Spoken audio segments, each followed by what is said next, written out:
पुन्हा नेलं पुन्हा संघ नेलं. तर आमच्या जीवनावर गुदडी शिवून शिपरपंच आम्ही उभा केला. रामकृष्ण हरी सर्वांना. मी आज वारीच्या वाटेहून तुम्हाला काहीतरी स्पेशल दाखवणार आहे.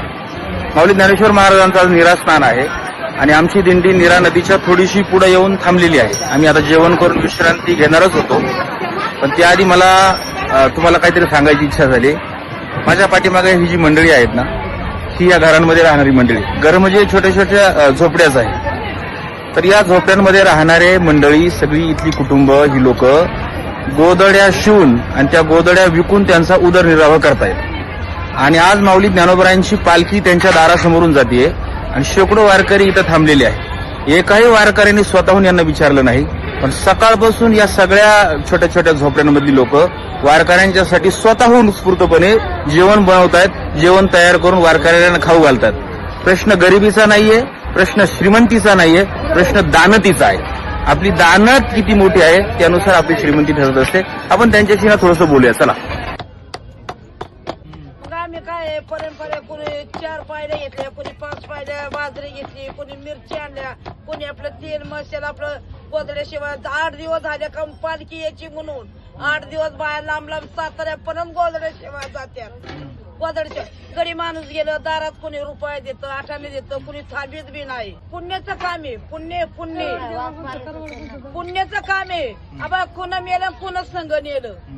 मग आम्ही जसं मिळन तसं आम्ही वार करायला आम्ही जेवण घालतो. बाबा या बाबा आमच्या तरी मिळन ते तुम्हाला जेवायला घालतो आम्ही.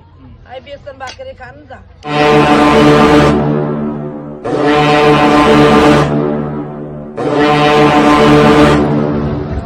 इथं झोपडीमध्ये भांडण होतं, तर आमच्या जीवनावर गुदडी शिवून शिपरपंच आम्ही उभा केला.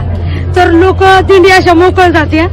आम्हाला असं वाटलं की थकवा आला, त्यांना थकवा आला, या चहा प्या, आंघोळ करा आणि जेवा आणि जावा, हे माझं म्हणणं आहे. ताई, सासरून माहेरी आलात ना? हो, काही सण नाही, उत्सव नाही, नेमकं काय कशाला आलात तुम्ही आता? माऊलीची दिंडी जेवण करण्याचा ईद आलो. माऊलींच्या वारकऱ्याला जेव घालायला दरवर्षी येतात का तुम्ही? दरवर्षी येतात. दरवर्षी एवढीच श्रद्धा आहे तुमची माऊलींवर? एवढं मानता तुम्ही माऊली?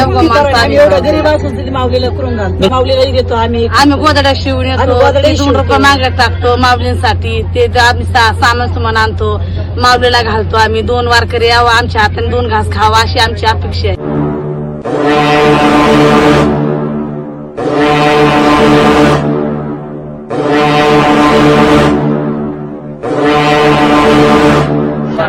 बघितलं ना, वारी जी आहे ना ती तुम्हाला आयुष्यभर पुरेल असे अनुभव देऊन जाते. म्हणजे कधी कधी असं पाहायला मिळतं की एखाद्या बंगल्याच्या आडोशाला सुद्धा एखादा माणूस उभा राहायला नकार देतो, राहू देत नाही. पण ही माझ्या पाठीमागे बाबा झोपडीत राहणारी लोक आहेत, झोपडीत.